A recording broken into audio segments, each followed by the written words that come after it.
Going into war isn't always a choice. More often than not, it's a necessity. And even with NATO's support of Ukrainian independence, it seems like Putin is leaving the US less and less choice in the decision of whether or not to get more actively involved in the war in Ukraine. But if the US had to suddenly engage in a full-scale war against Russia, how would it fare? What plans is it making for such an eventuality? One thing is for sure, Putin had better buckle up. The US military keeps its M1 Abrams oiled up, its Tomahawks loaded, and its star-spangled heroes capes nearby all year round. It is always prepared and has kept a particularly close watch on the former Soviet Union ever since the 1940s. During the Cold War, the West had it easy. Despite communist coups and the proxy wars, the Americans and their NATO allies always knew exactly who the real threat was, the foe pulling the strings behind the scenes, if you will. It was, of course, the Soviet Union. For 45 years, the West had prepared, strategized, and planned for the ultimate eventuality, an all-out military confrontation with the Soviet superpower. Whether the Cold War conflict went hot by spiraling into the nuclear realm, or if kinetic operations remained firmly moored in the familiar bounds of conventional warfare, made little difference. What mattered most was that the enemy and its intentions were clear. Knowing that is half the battle. But what happened next changed everything. The Soviet collapse in the early 1990s kick-started 3 decades of self-discovery as the US spread its wings as the world's sole superpower. Combating terrorists, genocidal dictators, and non-state tyrants became the order of the day. NATO members drifted apart, the alliance's mission and purpose suddenly cast into doubt. Then came a 2-decade forever war in the Middle East. We all know how that turned out. After a decade of strategic revision, the US finally embarked on a wholesale pivot to Asia, now hoping to contain a Chinese threat which had for decades grown stronger, almost in plain sight. And then February 2022 happened. Russia invaded Ukraine. Geopolitical clarity, it seemed, was restored. The aggressive Russian bear, whose foreign policy since the Soviet collapse had vacillated somewhere between bitter Western resentment and surprising Western rapprochement, showed its true colors. America, firmly committed to bolstering its presence in the Indo-Pacific, nevertheless seized the opportunity in Europe. For years it had been nursing its wounds, trying to restore European partnerships and alliances which had slowly atrophied under the pressure of populist politics. The invasion recast these relationships in stone. Everyone in the Western world suddenly saw the reflection of their own histories in Ukraine's existential fight for its independence. The US and its Western allies pledged collective action: sanctions, hybrid warfare, material donations, refugee support, and military training. Everything short of entering the fight themselves. This Western support coalition has shown no signs of weakening now, more than a year into the war. If Finland's recent accession to NATO says anything, it has only grown stronger. What is this all leading to? For the Americans, who for a decade could not drum up the political unity required to deal with Russian revisionism, the Russian threat is credible once more. The pivot to Asia will continue apace. But now, with Eastern European sovereignty under threat once more, America must continue to do everything in its power to prepare it and its European allies for the ultimate eventuality, a full-scale war with Russia. We know you're probably laughing right about now. War with Russia, you're saying. The same Russia that can barely make inroads against a country 28 times smaller and with 100 million fewer people than itself. The same Russia that has allegedly already suffered 250,000 casualties in a single year of fighting. More than the entire number of Russian soldiers killed in every war the Soviet Union and Russia fought since World War II combined. Well, yeah, that Russia. As counterintuitive as it now seems, Russia still poses a grave threat to Eurasian security and Western values the world over. Western analysts are contemplating a number of contingencies that could result from the war in Ukraine, which fortunately for us all has thus far remained contained to a single country. The major one is the potentiality that Russia and its fuming dictator, Vladimir Putin, finally recognizing the futility of winning a long-term victory in Ukraine, go absolutely rogue. Russia has all but burned its remaining capital with the West. Politically, Putin is a global pariah. Economically, Russia has been cut off from Western markets. Its once profitable natural gas left with virtually nowhere to go. Sanctions continue to cut into its ability to supply its military and civilian population with the specialized industrial and technological parts it needs to function effectively. Militarily, there's little evidence the latest round of mobilization will provide the tactical momentum Russia needs to win over the long term. Rather, it's more likely that untrained Russian conscripts or mobiks will continue to be fed into the meat grinder to little effect. Will Putin back down? You can almost guarantee he won't. He's already raised the stakes too high. His people, his propagandists at least, expect too much of him. He's paranoid. He must deliver on his promises. The Ukrainians, as long as they live and breathe, will never accept the Russian occupation on any scale. As a final recourse, Putin still has his nuclear umbrella, something he knows the West won't gamble on. From our vantage point today, it seems as though Putin's Russia, if it continues its present course, will almost have to go rogue.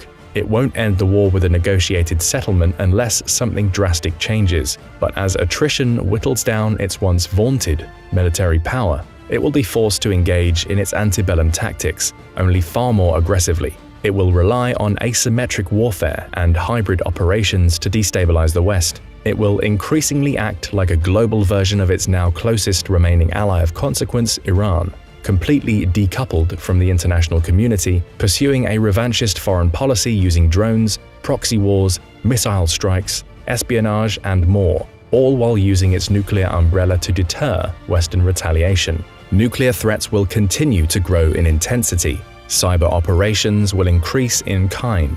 Putin will target vulnerable pipelines and transoceanic fiber optic cables. Russia will continue to fund and sponsor disinformation and misinformation campaigns. Russian bots named Peter and Frank will enter your feeds at election times in the hopes of trolling you into voting for their candidate of choice. The bloodletting in Ukraine will continue. The threat of escalation will remain omnipresent.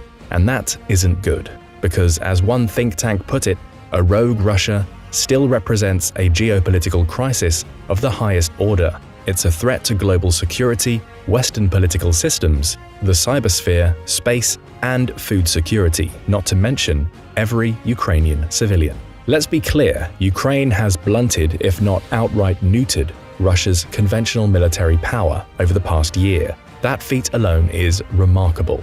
But this war won't end anytime soon. Russia remains a dangerous foe, and elsewhere, especially outside Ukraine, the bear can still bite. Make no mistake.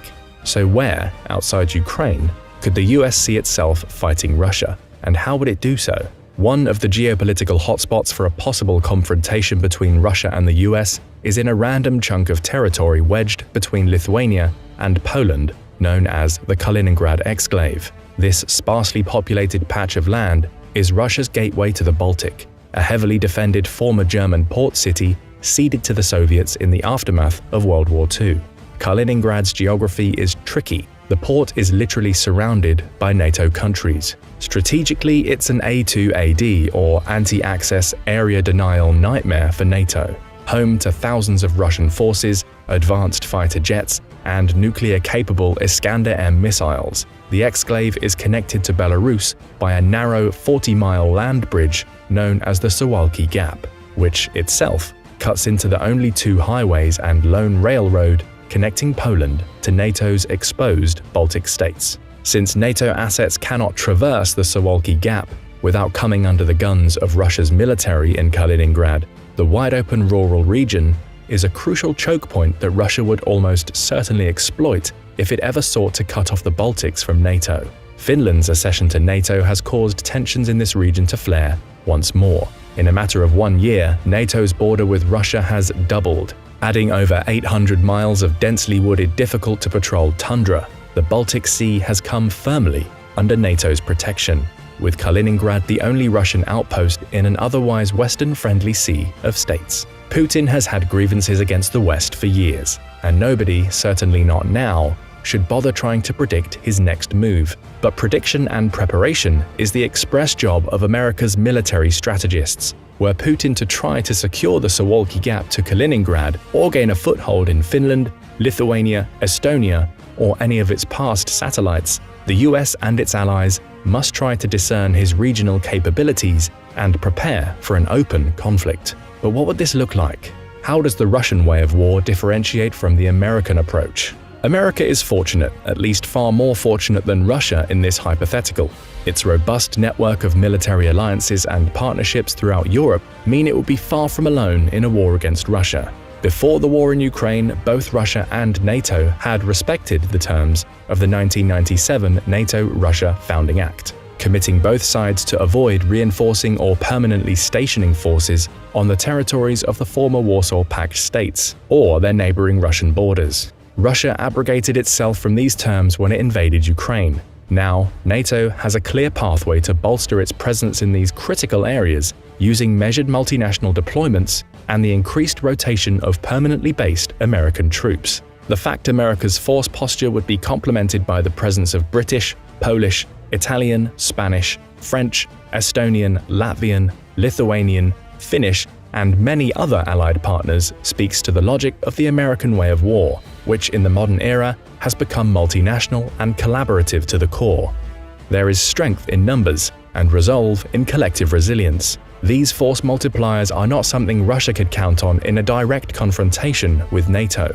In fact, it can only really count on direct, cooperative assistance from Belarus, and amid its attempts to keep out of the Ukraine war, Belarusian loyalty to Russia is an especially unproven commodity. While Russia has struggled to coax Belarus to fight alongside it, NATO's military personnel now exceeds 5.4 million, 4 times that of Russia. According to Statista, NATO also has about 5 times as many aircraft, 4 times as many armored vehicles, and 3 times as many military ships. Not to mention the backing of the world's biggest defense spender, the US itself, with 1.39 million troops alone, and a defense budget of $801 billion in 2021, dwarfing second-place China with a net spend of $293 billion, and Russia, who spent a paltry $65.9 billion that same year. Before Russia invaded Ukraine, each year it conducted massive, multi-day military exercises demonstrating its military power. NATO has done the same, ramping up its collective exercises over the past year in response to Russian aggression. While these exercises show little more than NATO's theoretical military effectiveness, the war in Ukraine has brought Russia into stark relief, and it has certainly been found wanting. Russia is in the midst of a new military reform, something its Ministry of Defense announced at the end of 2022.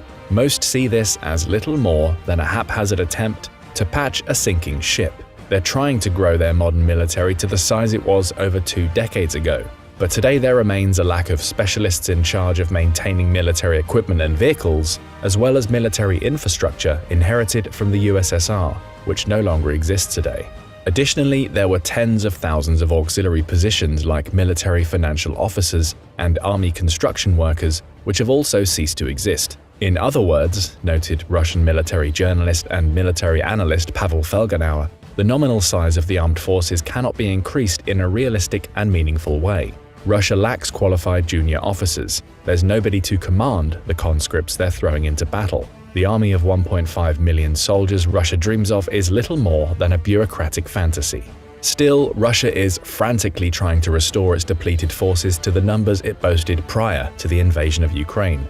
It isn't working. Its armed forces today are lacking in some areas of modern military technology, including drone capability, electronic components, and radar and satellite reconnaissance, Felgenauer told the media. Yes, we have weapons, but our reconnaissance capabilities are weaker than our attack capabilities. So we have a long-range, sometimes precision-guided weapon, but we don't always know where the target is. But what if Russia went into a full-scale war with the West despite these obvious weaknesses? Let's say for the sake of argument that Putin goes rogue. He sees Finland's NATO membership as the final straw. He still doubts the West will risk starting World War III, and he is desperate for a quick victory in Europe. He throws everything into the Ukrainian cauldron, and it all goes wrong. Armed with Western tanks and eventually aircraft, Ukraine mounts a series of counteroffensives that all but push back Russia to its own borders. Decisively defeated on the battlefield, the enemies of Lukashenko's pro-Russian faction in Belarus stage a coup and oust the leader from power. In the cascading crisis, weathered Belarusian volunteers, which for years had fought in Ukraine, return home and help throw the Russians out of their homeland. Belarus thus switched sides, leaving the Russian garrison at Kaliningrad entirely surrounded by enemy forces. The Suwalki Gap is no longer a concern for the West, but it is for Russia. Over time, Poland, Lithuania, and other NATO countries pressure the Russian garrison to demilitarize. Morale sinks. They are at the whims of NATO naval forces in the Baltic, Swedish missiles on the neighboring island of Gotland, and all but blocked from their homeland. Putin decides the time is ripe to present NATO with a sort of final act. He invades Belarus and, hoping to regain a foothold in Eastern Europe, Putin decides to test NATO's resolve, launching an attack on the Suwalki Gap and small villages along the Estonian, Latvian, and Lithuanian borders. He uses Kaliningrad's Iskander missiles and naval missile corvettes to cover his advance. With the bulk of its reserve forces in Poland and Finland, Putin's forces overwhelm the unprepared NATO multinational garrison in Estonia, which is briefly forced into retreat. Russia immediately begins reinforcing its positions, bracing for the inevitable counterattack as NATO triggers Article 5. NATO's tripwire strategy to place small forward presence battalion-sized deployments in the Baltic to absorb a Russian invasion while it rushed its reserves to the front could not prevent Estonia from coming under Russian control. Latvia looks like it will hold, but only just. But once Estonia fell, all of NATO's Baltic states, supported by its European, American, and Canadian allies, converged. The West has wargamed this scenario over and over again, and Russian units immediately feel pressure from NATO's Response Force and Very High Readiness Joint Task Force, a multinational brigade on a constant state of alert. The initial surge into the Baltics is complicated by Russian missile attacks on roads, bridges, and railways. The US and NATO respond by establishing air superiority over Estonia at high risk to itself, beginning with a massive cyber attack and cruise missile strikes launched by a fleet of B-52s on Russian SAM sites that overwhelm their air defenses. Learning the lessons of the Ukraine war, NATO targets Russia's vulnerable logistics infrastructure, supplying its forward Estonian presence. Superior commercial satellites, drone technology, UAVs, electromagnetic capabilities, and next-generation precision-guided munitions fired by interoperable F-35 fighters enable NATO forces to target railway hubs supplying Putin's war in a way the Ukrainians never could. Once Russia gave up their air to NATO and the US, it was essentially game over. Kaliningrad, isolated and completely surrounded, capitulates in a matter of days. NATO continues to pour manpower and material into Estonia at a rate unmatched by Russia. Its theater assets are better maintained. It has higher morale, reinforced by a clear sense of mission. It suffers fewer casualties, a result of superior airlift capabilities and hospital facilities. It engages in full-spectrum multi-domain operations, or the simultaneous attack from sea, air, land, and cyberspace, unleashing a single symphony of violence to break down advanced defenses. It has been trained for years. Through it all, NATO member countries shoulder a fair share of the burden, thus proving the NATO concept. Russian morale breaks under a withering, round-the-clock assault. The war is over in a matter of weeks. Russian forces beat a hasty retreat to Moscow, and Putin's world comes crashing down as his people, fired up after years of disappointment, global isolation, bloodshed, and military setbacks, finally turn on him. Sure, it's all hypothetical, and yes, it's fair to claim that the West has struggled against forces far weaker than the conventional peers they would face in the Baltics over the past few decades. A fair criticism, but one equally applicable to nearly every country immersed in counterinsurgencies and irregular warfare. It's hard to believe that Russia could ever succeed in an out-and-out military confrontation against the West all on its own. If the West applies the full weight of its collective military capabilities on a clearly defined enemy, the outcome for Putin would be very, very bad indeed. His only recourse, again, would be to threaten the world with nuclear destruction. Would he really go that far? What do you think? Let us know in the comments, and don't forget to subscribe for more military analysis from military experts.